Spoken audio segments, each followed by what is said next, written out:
सुजीत और मधु शहर के एक कारखाने में काम किया करते थे। शांति, कल माँ को फोन किया था।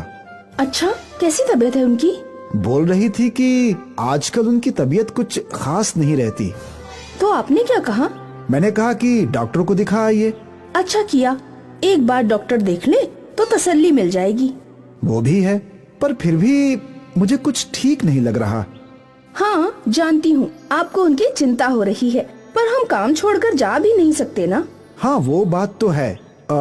खैर फिलहाल हम अपना काम करते हैं। सुबह से शाम तक दोनों सिलाई मशीन चलाया करते थे और ड्यूटी के बाद वही नजदीक की झोपड़ी में रहते थे और यही थी उनकी जिंदगी, रोज मेहनत करना और गरीबी में जीवन गुजारना। एक रात सुजीत गहरी नींद में था कि उसे लगा जैसे उसकी माँ उसे पुकार रही है। सुजीत, बेटा सुजीत, लौट आ। माँ की आवाज सुनकर उसकी नींद खुल गई और वो पसीने में लथपथ माँ के बारे में सोचने लगा। हे राम, मेरी माँ ठीक हो। मधु की भी नींद खुल गई। क्या बात है, आप इतने परेशान क्यों हैं? माँ मुझे पुकार रही है, जरूर कुछ गड़बड़ है, हमें गांव चलना चाहिए। ठीक है। सुबह की पहली बस पकड़कर दोनों गांव पहुँचे और घर पहुँचे थे कि सुजीत की माँ बिस्तर पे अपनी आखिरी सांसें लेती हुई। माँ, माँ। तू आ गया बेटा, भगवान ने मेरी सुन ली। तुझे देखे बगैर मैं कैसे मर सकती थी। माँ ऐसी बात मत बोलो, तुम्हें कुछ नहीं होगा। नहीं बेटा, मेरा आखिरी समय आ गया है, तुझे ये राज बता के मरूं, यही ख्वाहिश थी। कैसा राज? जादुई मिर्ची का राज। जादुई मिर्ची? मेरी अलमारी में एक लकड़ी का डिब्बा है, उसके अंदर मिर्ची के बीज हैं। जादुई मिर्ची, उसे खेतों में बो दे और मिर्ची उगा। जादुई मिर्ची तेरी हर इच्छा पूरी करेगी। इतना बोलकर सुजीत की माँ चल बसी। माँ। सुजीत और मधु फूट फूट कर रोए। माँ जी। कुछ दिनों बाद, आपको याद है ना, माँ जी ने हमें एक राज बताया था। हाँ मधु। ये रहे वो जादुई मिर्ची के बीज, हमें इन्हें खेतों में बो देना चाहिए। हाँ, पर इसमें काफी समय लगेगा। कोई बात नहीं, हो सकता है हमारी किस्मत बदल जाए। अगले दिन सुजीत और मधु दोनों खेत में गए और मिर्ची के बीजों को खेतों में बो दिया। अब हमें इन जादुई मिर्चियों के उगने का इंतजार करना होगा। मिर्ची के बीजों में क्या जादू था ये तो उन्हें पता नहीं था, पर दोनों मिर्ची के पौधे के उगने का इंतजार करने लगे। खेतों में बीज बोकर दोनों थके हारे घर लौटे। थक गए? हाँ। और भूख भी लगी ही होगी। हाँ, तुम जल्दी कुछ बना दो। मधु रसोई में खाना बनाने लगी। कुछ और दिन इतनी मेहनत करनी होगी, फिर हमारी किस्मत बदल जाएगी। उम्मीद तो यही है। कुछ देर बाद दोनों ने खाना खाया और जादुई मिर्ची के ख्वाब देखते हुए दोनों सो गए। अगले कई दिनों तक वो दोनों खेतों में पानी डालने का काम करते रहे। ना जाने कब ये जादुई मिर्ची उगेगी। सब्र रखिए। जादुई मिर्चियों में क्या जादू होगा? पता नहीं, जो भी होगा अच्छा ही होगा। रोज दोनों दूर से खेतों तक पानी लाते थे और अब उनके खेतों में छोटे छोटे पौधे दिखने लगे थे। वाह, ये हुई ना बात। अब कुछ ही दिन में मिर्ची उगने लगेगी। हाँ, और इनमें क्या जादू है वो भी पता चल ही जाएगा। हाँ, इतने दिनों की कड़ी मेहनत के बाद आज सुजीत और मधु के चेहरों पर मुस्कान आई थी। अगर तुम नहीं होती तो मैं अकेले कैसे ये सब करता। ऐसा क्यों सोचना, अब तो बस जादुई मिर्ची उगने का इंतजार है। हम दोनों ने इतनी मेहनत की है। हाँ। सुजीत और मधु को जादुई मिर्ची से बहुत उम्मीद थी, लेकिन उन्हें कहाँ पता था कि उनके साथ क्या होगा। अगली सुबह जब सुजीत अपने खेतों में पहुँचा तो उसके खेतों में फसल लहरा रही थी। सुजीत को अपनी आंखों पर भरोसा नहीं था। जादुई मिर्ची उग गई। सुजीत परेशान था। वो दौड़कर घर गया। मधु, जादुई मिर्ची उग गई। क्या? हाँ, सारी मिर्ची उग गई है। मधु और सुजीत दोनों खेत लौटे। मधु भी दंग थी। दोनों ने मिलकर जादुई मिर्ची तोड़ी। इनमें क्या जादू है? दोनों निराश हो चुके थे। घर चलते हैं, मुझे नहीं लगता इसमें कोई जादू है। पर माँ जी ने कहा था तो जरूर उसमें कोई जादू होगा। दोनों निराश थे, पर फिर भी मधु ने कुछ मिर्चियाँ तोड़ ली। वो दोनों मायूस होकर घर लौटे। उन्हें लगने लगा था कि उनकी महीने भर की मेहनत बेकार हो गई। घर जाकर मधु खाना बनाने लगी और जैसे ही उसने दाल में मिर्ची डाली तो पूरी दाल सोने में बदल गई। ए जी, ये देखिए, सोना? जादुई मिर्ची का कमाल। इसका मतलब ये सच में जादुई मिर्ची है। इसे दाल में डालते ही ये सोने में बदल गई। हाँ, हमारे तो भाग्य ही खुल गए। अब हमें किसी बात की चिंता नहीं। हाँ माँ, धन्यवाद। उस सोने को बेचकर सुजीत ने बड़ा घर बना लिया। अब उन दोनों को खाने पीने की बिल्कुल चिंता नहीं थी। जादुई मिर्ची ने हमारी जिंदगी बदल दी।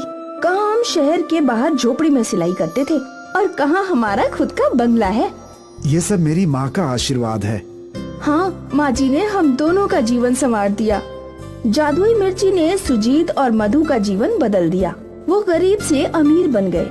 अब वो दोनों गरीबों की मदद करने लगे। गांव में किसी को भी कोई परेशानी होती तो वो उनके पास दौड़ा चला आता। बेटा, मुझे अपनी बेटी की शादी करवानी है, मेरी मदद कर दो। सुजीत और मधु दिल खोलकर लोगों की मदद करते, क्योंकि उनका धन कभी खत्म ही नहीं होने वाला था। जब भी उन्हें पैसों की जरूरत होती, वो खाने में जादुई मिर्ची डालते और खाना सोना बन जाता। शायद ये जादू इन्हें इसलिए मिला था कि सुजीत और मधु लोगों की मदद कर पाएं। जादुई मिर्ची का जादू कभी ना खत्म होने वाला जादू था। एक गांव में रिंकू, पिंटू, मोनू और छुटकी नाम के 4 दोस्त रहते थे। स्कूल से लौटने के बाद वे ऊंची पहाड़ी की तरफ गिल्ली डंडा खेलने चले जाते। खेल शुरू करने से पहले वे ढेर सारी बातें किया करते थे। मैं अपने दादा के साथ घूमने जाता हूँ तो मैंने दादा को अक्सर लोगों से बातें करते सुना है कि बचपन बहुत अच्छा होता है, बचपन में बहुत मजे आते हैं। लेकिन मुझे तो ऐसा कुछ लगता ही नहीं। हम लोग इस समय अपना बचपन जी रहे हैं और हमें तो कोई मजा नहीं आ रहा। हम अपने मन के मुताबिक पैसे खर्च नहीं कर सकते, खाना भी वही खाना पड़ता है जो घर पर बनता है, ना चाहते हुए भी स्कूल जाना पड़ता है और पढ़ाई करनी पड़ती है। तो फिर बचपन मजेदार कैसे हुआ? मेरे पापा कहते हैं कि बचपन मजेदार इसलिए होता है कि बचपन में कोई जिम्मेदारी नहीं होती। मेरे पापा अपनी नौकरी से बहुत परेशान रहते हैं। वो जिस आदमी की दुकान पर काम करते हैं वो बहुत खड़ूस टाइप का है, पैसे देने में बहुत आनाकानी करता है। बचपन में पैसे कमाने नहीं पड़ते, शायद इसीलिए ही बचपन अच्छा होता है। मुझे तो लगता है कि जवान लोगों की जिंदगी अच्छी होती है, कम से कम उन्हें शादी करने का मौका तो मिलता है। हम लोग तो चाहकर भी शादी नहीं कर सकते। चलो दोस्तों, बातें बहुत हो गईं, अब गिल्ली डंडा शुरू करते हैं। हाँ चलो। एक दिन की बात है, पतझड़ का मौसम था और बहुत तेज हवा चल रही थी। रिंकू ने गिल्ली को खूब लंबा उड़ाया। हवा से गिल्ली पहाड़ी के पार चली गई। अब क्या करें, गिल्ली तो पहाड़ी वाले जंगल में पहुंच गई। चलो पहाड़ी पार करके उस पार जंगल में चलते हैं। नहीं, हमें उसके पास नहीं जाना चाहिए। मेरी दादी बताती हैं कि पहाड़ी पार का जंगल मायावी है, वहाँ जाना खतरनाक है। हमारी सारी गिल्लियाँ खो चुकी हैं और हमारे पास नई गिल्लियाँ खरीदने के पैसे भी नहीं हैं। हमें पहाड़ी पार जाना ही होगा। ठीक है, तुम लोग आगे आगे चलना, मैं सबसे पीछे चलूंगा, ताकि अगर कोई शेर या भेड़िया मिल जाए तो तुम लोगों को खा जाए और मैं भाग सकूं। आखिर तुम लोगों के मरने की खबर तुम्हारे घर तक पहुंचाने वाला भी तो कोई चाहिए। चारों दोस्त गिल्ली लेने पहाड़ी पार के जंगल में पहुँचे। उन्हें किसी के जोर जोर से रोने की आवाज सुनाई दी। ये कौन रो रहा है? मैंने पहले ही कहा था कि यहाँ मत आओ, कहीं कोई भेड़िया तो नहीं रो रहा? आवाज इस दिशा से आ रही है, उधर ही चलो। नहीं दोस्तों, उधर मत जाओ, कहीं हम किसी मुसीबत में ना फंस जाएं। तुम बहुत डरपोक हो। चलो दोस्तों, वहाँ जाकर देखते हैं कि कौन रो रहा है। चारों दोस्त उस दिशा में बढ़ते गए जहाँ से रोने की आवाज आ रही थी। कुछ दूर जाने पर उन्होंने देखा कि एक पेड़ रो रहा है। मुझे विश्वास नहीं हो रहा, क्या एक पेड़ भी रो सकता है? जैसा कि रिंकू की दादी ने कहा था, ये जंगल मायावी है, यहाँ कुछ भी हो सकता है। सुनो पेड़, तुम क्यों रो रहे हो? बहुत वर्ष बीत गए, किसी मनुष्य ने मुझे छुआ नहीं है। एक मनुष्य ने ही मुझे यहाँ लगाया था। मैं मनुष्य से प्रेम करता हूँ, क्या तुम मुझे छुओगे?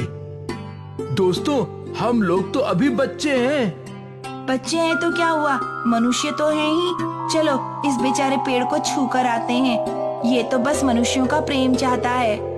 हमें इस पेड़ के पास नहीं जाना चाहिए, कहीं ये हमें कोई नुकसान तो नहीं पहुंचाना चाहता। इसका रोना इसकी चाल भी हो सकती है। मैं घर वापस जा रहा हूँ। मैं भी जा रहा हूँ। पिंटू और रिंकू डरकर भाग गए। मोनू, क्या तुम भी भागना चाहते हो? नहीं, लेकिन मैं पेड़ के पास जाना भी नहीं चाहता। ठीक है, तुम यहीं रुको, मैं पेड़ के पास जाती हूँ। छुटकी ने जैसे ही पेड़ के पास जाकर पेड़ को छुआ, अचानक पेड़ से एक भयानक हाथ बाहर निकला और उसने छुटकी को पेड़ के अंदर खींच लिया। मोनू भूत भूत चिल्लाता हुआ वहाँ से भाग निकला। मोनू ने गांव पहुंचकर सारी बात पिंटू और रिंकू को बताई। हमें सबसे पहले छुटकी के घर चलना चाहिए और उसकी मम्मी को सारी बात बतानी चाहिए। तीनों दोस्त छुटकी की मम्मी के पास पहुँचे। मेरी बेटी गायब हो गई और तुम तीनों सुरक्षित लौट आए। तीनों कान खोलकर सुन लो, कहीं से भी मेरी छुटकी को वापस लेकर आओ, वरना तुम तीनों को उल्टा लटका कर तुम्हारी पिटाई करूंगी। तीनों दोस्त सोचने लगे कि छुटकी को वापस कैसे लाया जाए। हमें फिर से उस रोने वाले पेड़ के पास जाना पड़ेगा और उससे बात करनी पड़ेगी। लेकिन उस पेड़ में कोई भूत या चुड़ैल रहती है, वो पेड़ हमें भी खा जाएगा। उससे जाकर बात तो करनी ही पड़ेगी। आखिर इतनी बड़ी छुटकी अचानक गायब कैसे हो सकती है? तीनों दोस्त फिर से रोने वाले पेड़ के पास पहुँचे। हमारी दोस्त छुटकी कहाँ है? मुझे नहीं पता, बहुत वर्ष बीत गए, किसी मनुष्य ने मुझे छुआ नहीं है। एक मनुष्य ने ही मुझे यहाँ लगाया था। मैं मनुष्य से प्रेम करता हूँ। हमें इसकी बकवास पर ध्यान नहीं देना चाहिए और इसके अंदर घुस कर देखना चाहिए। रिंकू ने मोनू और पिंटू के कान में कुछ कहा। तीनों दोस्त वापस गए और कुछ देर बाद लौटे। वे अपने साथ कुल्हाड़ियाँ लेकर आए थे। जल्दी बताओ, हमारी दोस्त छुटकी कहाँ है, वरना हम तुम्हें काट डालेंगे। मुझे कुछ नहीं पता, बहुत वर्ष बीत गए, किसी मनुष्य ने मुझे छुआ नहीं है। एक मनुष्य ने ही मुझे यहाँ लगाया था। मैं मनुष्य से प्रेम करता हूँ। ये ऐसे नहीं मानेगा। तीनों दोस्त कुल्हाड़ी लेकर जब आगे बढ़े तो पेड़ डर गया। रुको, मुझे मत काटो। मैं तुम्हें बताता हूँ कि तुम्हारी दोस्त कहाँ है। दरअसल एक चुड़ैल ने मेरे ऊपर कब्जा कर रखा है। चुड़ैल रोजाना एक मनुष्य का खून पीती है। चुड़ैल ने मुझे धमकी दी है कि अगर मैं उसे रोजाना एक मनुष्य नहीं दूंगा तो वो मुझे जला देगी। अब तुम ही लोग मुझे बताओ कि मैं क्या करूं? चुड़ैल सिर्फ तुम्हें डराकर तुम्हारा इस्तेमाल कर रही है। मेरी दादी ने मुझे बताया था कि चुड़ैल और भूत आग से डरते हैं, वे आग का इस्तेमाल नहीं कर सकते। चुड़ैल ने मेरे अंदर एक सुरंग बना रखी है, वो उसी में रहती है। तुम्हें तुम्हारी दोस्त पेड़ के अंदर मिल जाएगी। चुड़ैल इस समय खून के तालाब में नहाने गई हुई है। तीनों दोस्त पेड़ के अंदर गए और छुटकी को उठाकर बाहर ले आए। चुड़ैल छुटकी का काफी खून पी चुकी थी, इसलिए छुटकी बेहोश हो चुकी थी। हमें तुरंत छुटकी को हॉस्पिटल ले जाना होगा। छुटकी को हॉस्पिटल में खून की बोतल चढ़ाई गई तो छुटकी को होश आ गया। रिंकू और मोनू, छुटकी अब सुरक्षित है, चलो अब उस पेड़ के पास चलते हैं। हमें उस पेड़ को चुड़ैल से छुटकारा दिलाना है। तीनों दोस्त रोने वाले पेड़ के पास पहुँचे और पेड़ के ऊपर छुप गए। जब रात में चुड़ैल वापस आई तो उन्होंने चुड़ैल के ऊपर मिट्टी का तेल डालकर चुड़ैल के ऊपर जलती हुई माचिस फेंक दी। इस तरह रोने वाला पेड़ हमेशा के लिए चुड़ैल से मुक्त हो गया। एक घने जंगल के पास एक गांव था, सोनपुर। सोनपुर में महेश और उसकी पत्नी जया रहा करते थे। अरे महेश, कभी लौटा रहे हो मेरा कर्ज? जल्दी ही सेठ जी। जैसे ही पैसे इकट्ठे होते हैं तो सीधा आपके पास आऊंगा। ठीक है, मैं इंतजार करूंगा। महेश की पत्नी को सेठ से बहुत परेशानी थी। अरे ए जी, आप और कितना ब्याज देंगे इस सेठ को? जितना कर्ज इससे लिया था उसका तो दुगना दे चुके हैं हम। पता नहीं, ये सब मेरे पल्ले नहीं पड़ता। मुझे तो बस इतना ही पता है कि अगर हमें इस घर में रहना है तो हमें सेठ जी को पैसे देने ही होंगे। ठीक है। एक बार की बात है, महेश ने जंगल में एक बड़े पेड़ का सौदा किया। उससे काफी अच्छे पैसे मिले। जब वो घर लौटा, अभी जाकर ये पैसे सेठ जी को दे आता हूँ। अरे अरे, सब पैसे उनको देने की क्या जरूरत है? आधे हम रख लेते हैं। पर क्यों? क्यों क्या? मेरे बदन पर एक भी जेवर नहीं है। कम से कम इन पैसों से मेरे लिए बाल ही खरीद लो। पर अगर सेठ जी को पता चला तो वो गुस्सा करेंगे। उन्हें कौन बताएगा? ठीक है, मैं बाली खरीद कर लाता हूँ।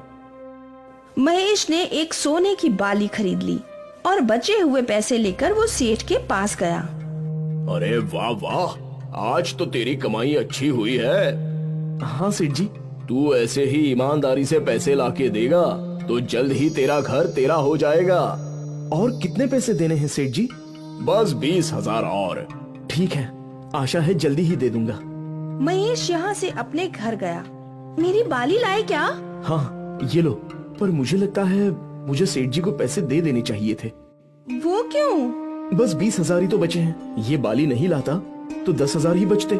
कोई नहीं, अगली बार कमाओगे तो दे देना। फिलहाल मैं ये बाली पहन रही हूँ। बाली पहनकर जया बहुत खुश थी। वो अपनी सोने की बाली दिखाने अपनी पड़ोसन के पास गई। अरे शीला, ये देख, मेरे पति मेरे लिए सोने की बाली लाए हैं। ये तो बहुत अच्छी है दीदी, है ना? जया ने गांव की हर औरत को अपनी बालियां दिखाई। और रात को जब जया सो रही थी तो एक चोर ने जया की बालियां चुराई और 9-2-11 हो गया।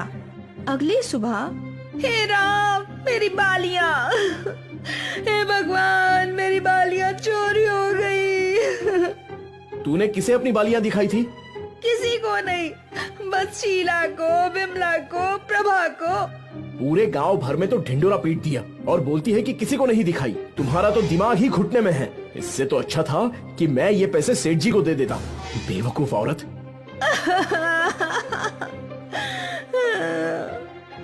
जया के मन में कोई भी बात नहीं रहती। वो हर बात फैला दिया करती थी। अगर उसके घर में कुछ अच्छा पकवान भी बने तो सारे गांव को पता चल जाता था। अरे महेश भाई, आज तुम्हारे घर पे खीर बन रही है, हमें नहीं बुलाया? भाई, अब तक तो मैं घर पहुंचा भी नहीं हूँ। मुझे कैसे पता कि क्या बन रहा है? हमें सब पता है, जया भाभी ने बोला। महेश तमतमाता हुआ घर पहुंचा। पूरे गांव को बता दिया कि तुमने खीर बनाई है। इसमें क्या गलत है? बनाई है तो बनाई है। अरे बनाओ तो खुद खाओ ना, दुनिया को बताने की क्या जरूरत? तुम्हारी इस आदत से परेशान हूँ मैं। कोई बात अपने तक नहीं रखती, सबका ढिंडोरा करती रहती हो। अक्सर महेश जया को डांटता भी था। एक दिन की बात है, महेश जंगल में लकड़ियां काटने गया था। वो एक बहुत मोटा पेड़ काट रहा था। तभी उसके पैर को कुछ चुभा। उसने नीचे मिट्टी कुरेदी तो उसे एक घड़ा मिला, सोने के सिक्कों से भरा। वाह वाह, मेरे तो भाग्य खुल गए। हे भगवान, तेरा लाख लाख शुक्र है। अभी इसे घर ले जाता हूँ। नहीं। महेश को जया की बेवकूफी याद आई। अगर मैं इस घड़े को घर लेकर गया तो जया सबको बता देगी कि घर में सोने का घड़ा है और सब कुछ चोरी हो जाएगा। नहीं, मैं ऐसा नहीं होने दूंगा। महेश सोचने लगा कि वो क्या करे। उसे एक योजना सूझ गई। महेश ने घड़े को वहीं मिट्टी में दबा दिया और उसके ऊपर एक पत्ता रख दिया। फिर महेश नदी के पास गया। नदी से उसने कई मछली पकड़ी। इन मछलियों को उसने एक पेड़ पर लटका दिया। फिर एक पेड़ पर उसने बहुत सारी रोटियां रख दी। पूरा पेड़ रोटियों से भर दिया और फिर वो अपने घर गया। जया, चलो मेरे साथ। कहाँ जाना है? मुझे जंगल में एक घड़ा मिला है जिसमें सोने के सिक्के हैं। घड़ा बहुत ही बड़ा है, तुम मेरे साथ चलो, हम दोनों मिलकर घड़ा ले आएंगे। हाँ हाँ चलो, सोने के सिक्कों का घड़ा। वाह वाह। जया और महेश दोनों जंगल पहुँचे। जंगल पहुंचते ही जया का ध्यान उस पेड़ पर गया। हे राम, रोटियों का पेड़? हाँ, कल तो इस पेड़ से रोटियों की बारिश हो रही थी। ये कोई आम जंगल नहीं है, बल्कि जादुई जंगल है। थोड़ी दूर चलने के बाद जया ने वो पेड़ देखा जिसपे मछलियां लटक रही थीं। मछलियां उगाने वाला पेड़? हाँ, इसे छोड़ो, आगे चलते हैं। कुछ दूर चलने के बाद महेश उसी जगह पहुंचा जहां वो सोने के सिक्कों का घड़ा था। उसने पत्ते हटाए। हे भगवान, आपने बिल्कुल सही कहा था। हाँ, पर अब ये बात तुम किसी को मत बताना। मैं पागल थोड़ी हूँ जो ये किसी को बताऊं। हाँ, वो तो मैं जानता हूँ। क्या मतलब? कुछ नहीं, चलो घर चलते हैं। दोनों घर लौटे। जया, जाकर कुएं से थोड़ा ठंडा पानी ले आओ। हाँ हाँ, क्यों नहीं। जया घड़ा लेकर घर से बाहर गई और महेश ने घर में गड्ढा खोदकर वो सोने के सिक्कों की हांडी छुपा दी।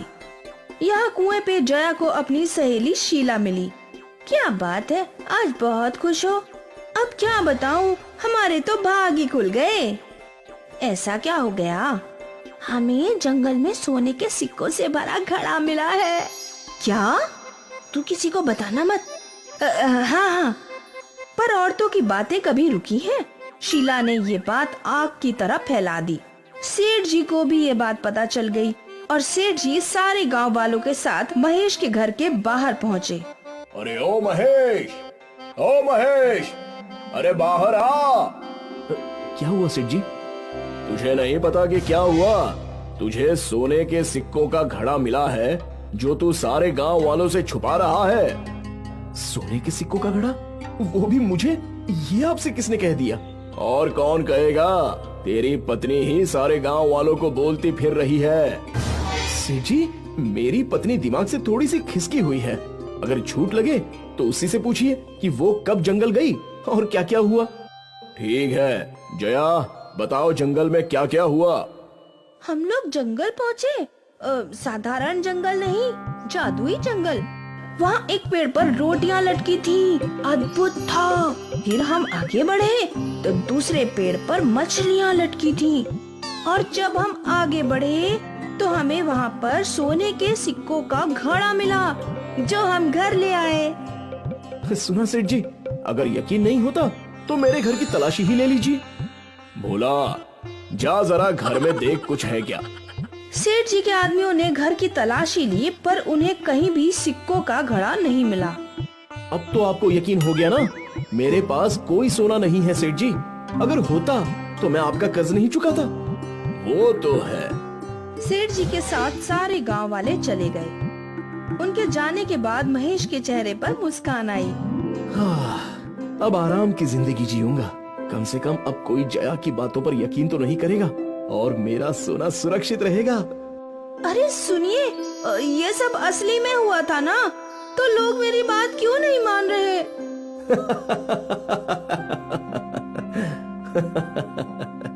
जया परेशान थी पर महेश खुश था।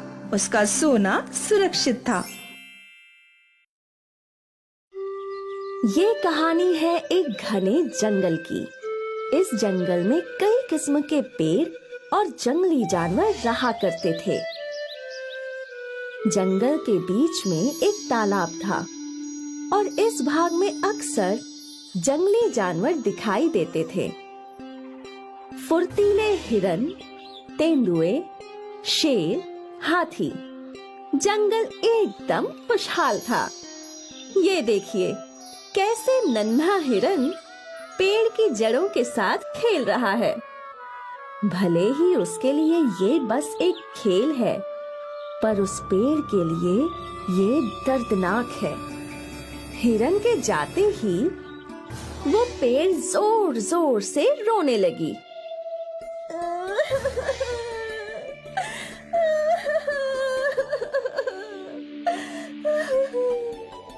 अक्सर पेड़ों को जानवरों से बहुत वेदनाएं मिला करती थीं।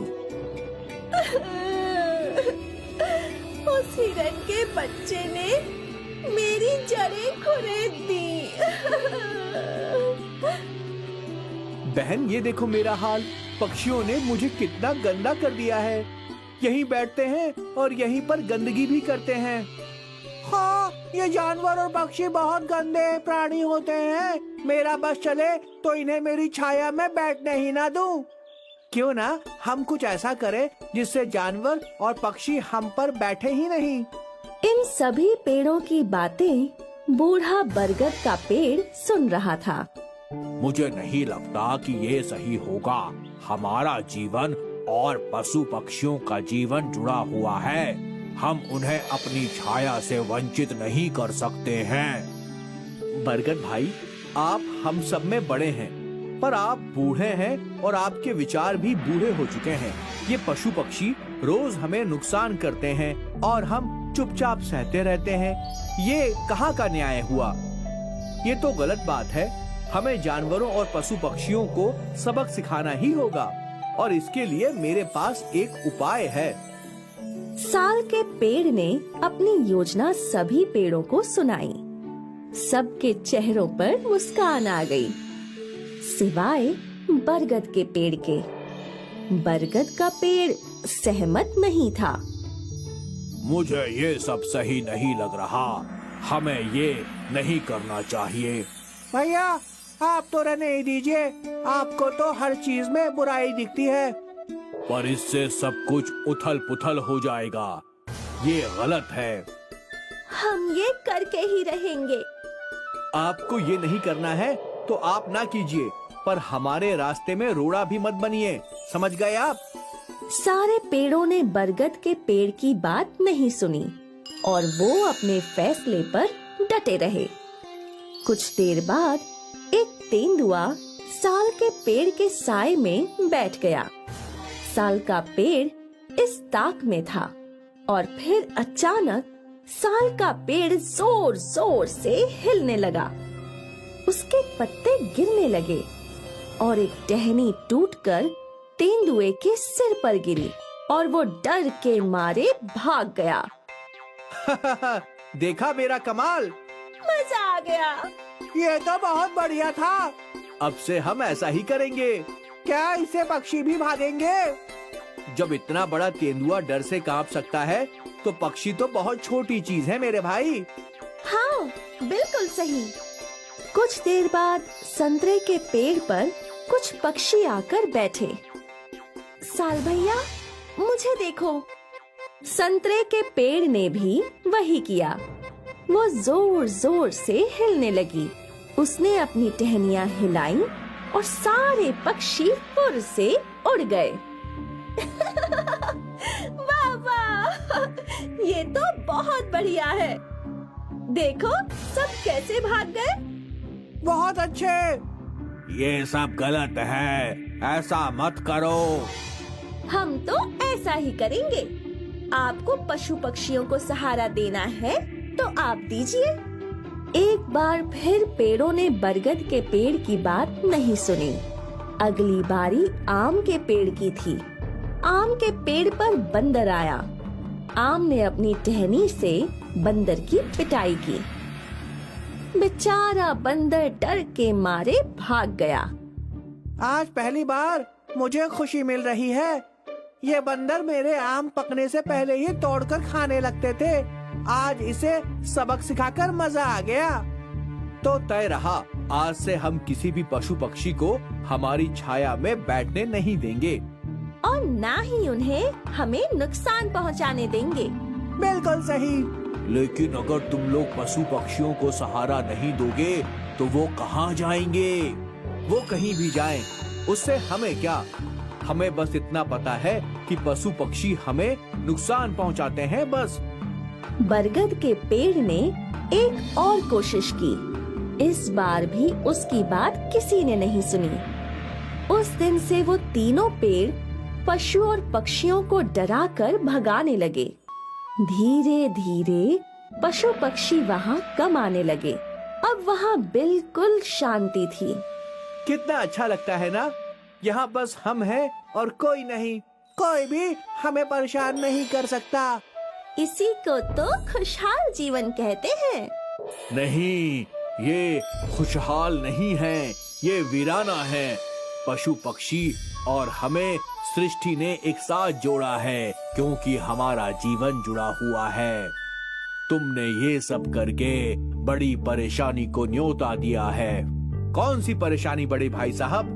हमें तो कोई परेशानी नहीं दिखाई दे रही। लगता है परेशानी बड़े भैया के दिमाग में है। बरगद का पेड़ बहुत चिंतित था। वो जानता था कि ये सब गलत है और कुछ बहुत बुरा जरूर होगा। खैर, कुछ दिन बीत गए और एक दिन यहाँ 2 लकड़हारे आए। लकड़हारे को देखकर सभी पेड़ चिंतित हो गए। ये यहाँ क्यों आए हैं? अब तक तो ये लोग कभी नहीं आए। ये सब तुम्हारी गलती है। तभी लकड़हारे आपस में बात करने लगे। मैं कब से जंगल के इस भाग में आना चाहता था, तो आए क्यों नहीं? क्योंकि अक्सर यहाँ जंगली जानवर आराम करते रहते थे। ये यहाँ तेंदुए, जंगली बंदर, जंगली हिरन, भालू और भी कई जंगली जानवर आश्रय लेते थे। तो अब वो सब कहाँ है? क्या पता, कुछ हफ्तों से मुझे कोई भी जंगली जानवर दिखाई ही नहीं दिया। अच्छा है ना? बहुत अच्छा है। यहाँ के मोटे मोटे पेड़ देख, इन्हें काट कर बेचूंगा तो कितना मुनाफा होगा। वो तो है, शायद हमें कई महीनों तक काम करने की जरूरत ही ना पड़े। हाँ, और सोचो, अगर ये सारे पेड़ काट लिए तो 1 महीने के अंदर हम लोग लखपति बन जाएंगे। ये तो बहुत अच्छी बात है भाई। फिर देर किस बात की, कटाई शुरू करते हैं। लकड़हारों की बात सुनकर सारे पेड़ डर गए और रोने लगे। आप सही कह रहे थे, ये सब हमारी गलती की वजह से हुआ। अगर वो जंगली जानवर यहाँ होते तो ये लकड़हारे यहाँ नहीं आते। हमसे बहुत बड़ी गलती हो गई और इसकी सजा हमें जरूर मिलेगी। लकड़हारे साल के पेड़ को काटने के लिए अपनी कुल्हाड़ी को धार लगाने लगे। ये देखकर साल का पेड़ घबरा गया। भले ही तुमसे गलती हुई है, पर मैं तुम्हें कुछ नहीं होने दूंगा। पर कैसे? जो करिश्मा तुमने दिखाया वही मैं दिखाऊंगा। इतना बोलकर बरगद का पेड़ जोर जोर से हिलने लगा। उसके पत्ते हवा के साथ उड़ने लगे और उसकी शाखाएं यहाँ वहाँ घूमने लगी। बरगद ने अपनी शाखाओं से लकड़हारों पर हमला कर दिया। बरगद अपनी शाखाओं से लकड़हारों को पीटने लगा। ये सब क्या हो रहा है?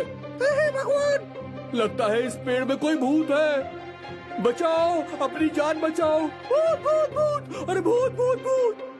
लकड़हारे भूत भूत चिल्लाते हुए गांव की ओर भाग गए। यहाँ साल का पेड़ बहुत शर्मिंदा था। हमने आपको इतना बुरा भला बोला, फिर भी आपने हमारी जान बचाई। हमें माफ कर दीजिए। हम अपनी गलतियों के लिए शर्मिंदा हैं भाई साहब। कोई बात नहीं, तुम सबको अपनी गलतियाँ समझ आ गईं, यही बहुत बड़ी बात है। अब किसी जानवर या पशु पक्षी को भगाना मत। बिल्कुल नहीं। लकड़हारों ने इंसानों में ये बात फैला दी कि बरगद के पेड़ में भूत रहते हैं। पर यहाँ जंगल में बरगद का पेड़ खुश था कि उसने अपने साथियों की रक्षा की। एक बार फिर पशु पक्षी उन पेड़ों पर लौट आए। फिर कभी किसी लकड़हारे ने जंगल के इस भाग में जाने की हिम्मत नहीं की। आखिर अंत भला तो सब भला।